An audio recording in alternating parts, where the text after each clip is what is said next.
The Parliament has been called to a special session from the 18th of September to the 22nd, and this has raised a number of speculative reasons as the opposition parties press for what this could actually mean.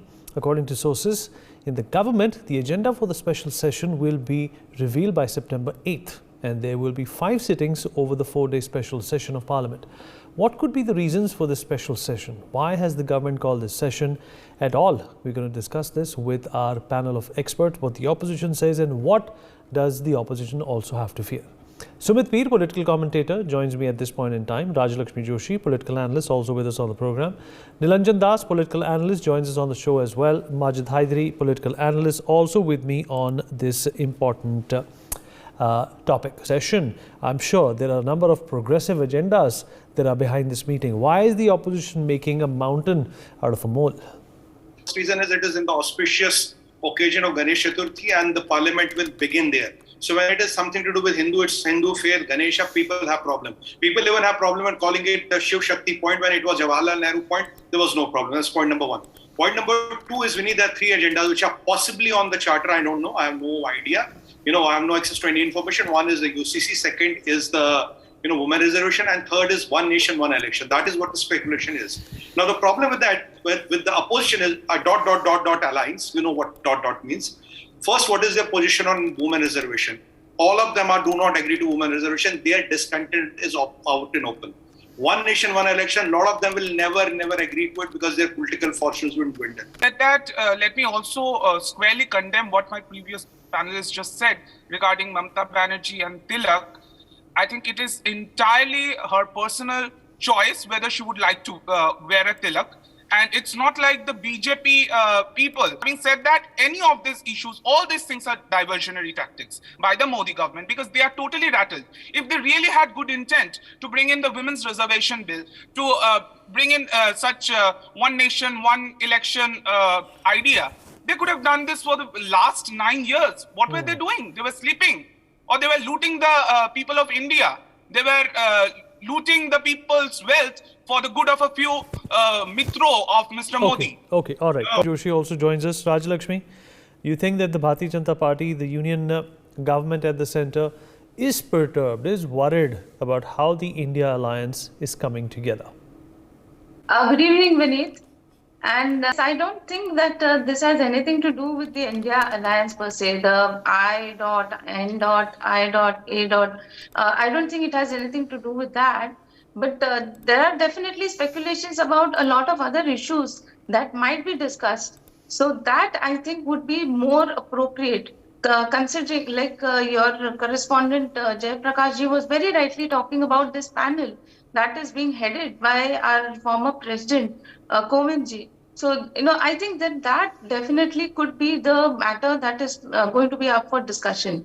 And I think that is something that has been pending for some time.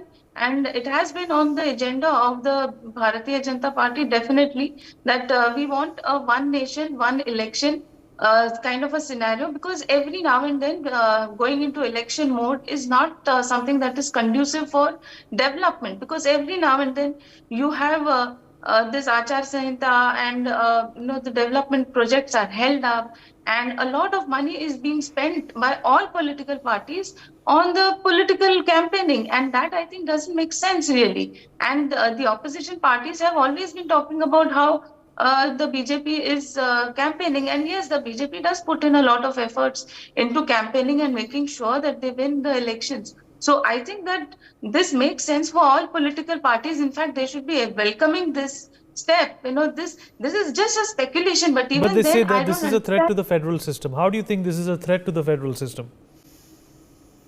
No, I don't see this as a threat to the federal system as such, because this actually was the norm up till 1967. If you remember, or if you know the history. I mean, I was not born then, but then we definitely know that this was what was happening before 1967. And it only stopped, or it changed because a few states, the assemblies were dissolved, and then later they had to go in for fresh elections, and a lot of other things kept happening. And after that, the election commission has been putting in this recommendation about having one nation, one election. Okay, But all right. this has been pending all this time. I don't think the opposition parties, they are at all worried if one nation, one poll is actually realized. It is Mr. Modi who is afraid. Party may tomorrow say one nation, one party. I mean, oneness can't be in everything. I have this ₹10 currency note in my hand and it has 15 languages written on it. 15 languages. Can we tomorrow say one nation, one language? No, it's not possible for a unity in diversity. So this idea of one nation, one poll is actually illogical and against the ethos of unity in diversity, which India stands for. Speaking about one nation, one poll is totally as illogical as... Rajalakshmi Joshi, how do you respond to that? We've almost run out of time. Vineet, this, I find it actually amusing that, I have to actually explain to probably Majid Haidri ji what exactly one nation, one election would mean. It would mean that all the states would probably have elections at the same time along with the Lok Sabha elections. And the Lok Sabha elections are all happening at the same time, only in different phases perhaps, in multiple phases. And if the election commission is saying that they are definitely prepared and they will definitely be able to conduct elections all over the country, maybe in different phases, but along, at the same time, then I think there should be no problem. It is not as if, one party or one political party is thrusting something on the entire nation. That diversity definitely continues to remain. It's only that we don't have this election process throughout the entire year. And all these political parties are forever in election mode. That is the only difference. And that is the only thing that is going to change with the one nation, one election. And, all these people, they're talking as if, I have heard all these statements about one nation, one person making all the decisions. Actually, there is so much of discussion about all these issues, and that is exactly why the special session of Parliament has been called. And I'm sure that there will be all the talk on women's reservation bills also. And also there are a whole lot of other issues like the G20. There is this issue with China. I'm sure that all these issues will come up for discussion. I don't understand what is a problem with the parliamentarians having a discussion over all these crucial issues in Parliament.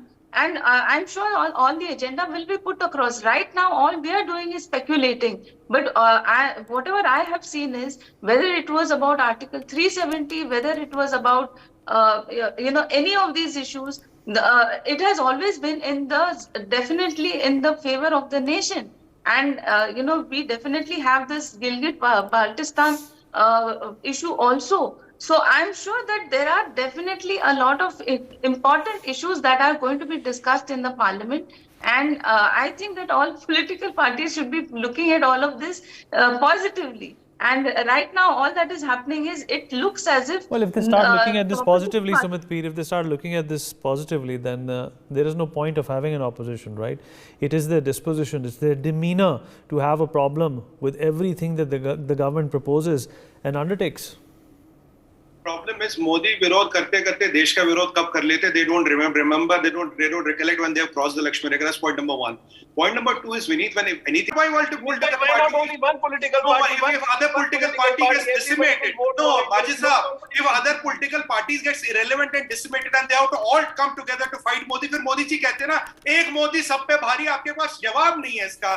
फिर आप हारेंगे, फिर आप अगले साल आएंगे, no confidence motion लाएंगे, फिर हम यही डिबेट करेंगे, फिर ऐसे 5 साल निकलेंगे, फिर तेरी कहानी याद आएगी, फिर तेरी कहानी याद आएगी, फिर तेरी कहानी याद आएगी. किस्सा अलिफ लैला चलता रहेगा साल बसाल लगातार. Is it practical? So it's clearly not practical, and BJP is just doing it as a gimmick. There will be one nation, one election concept being floated very soon. Rajalakshmi?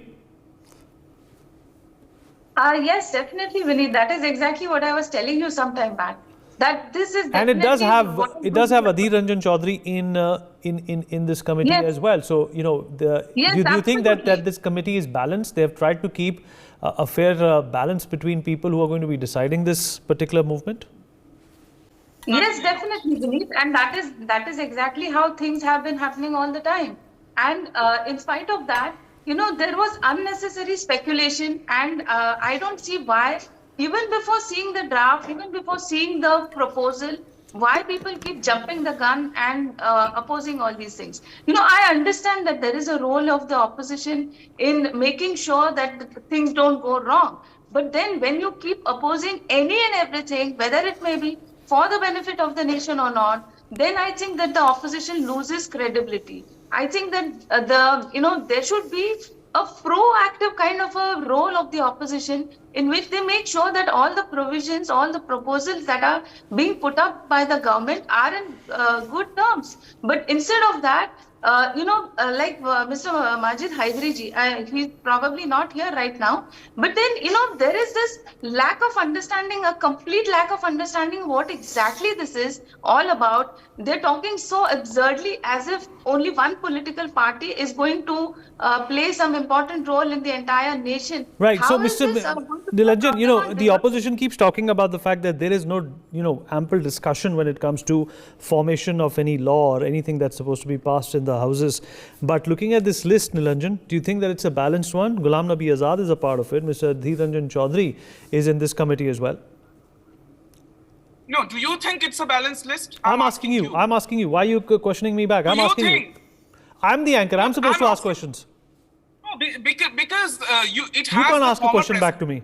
Let's keep our roles. You are the one who's representing a thought from a particular party. I am trying to extract that. So let's not confuse our roles. Let's not confuse our roles. It's absolutely a one-sided committee that has been formed.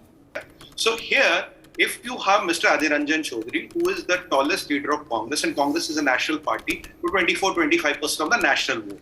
So he has got the representation. Ghulam Nabi Azad ji, he represents the minority community of the country, and an ex-Congress leader, he has got representation. Harish Salvi ji and President Kovind. You see, Vineet, President is a constitutional post. He's above any party lines. He's not a member of BJP. He has nothing to do with BJP. He's the ex-president of India. Are you saying that you want to doubt the ex-president of India? You doubt Supreme Court. You doubt surgical strikes. You doubt demonetization. You doubt anything and everything. And when you want a JPC, again in a JPC, you will have a panel of experts. Then you start doubting the panel of experts. You doubt SEBI. You doubt SIT. You doubt the Supreme Court of India. The problem is whatever and whichever way you do it, you doubt it.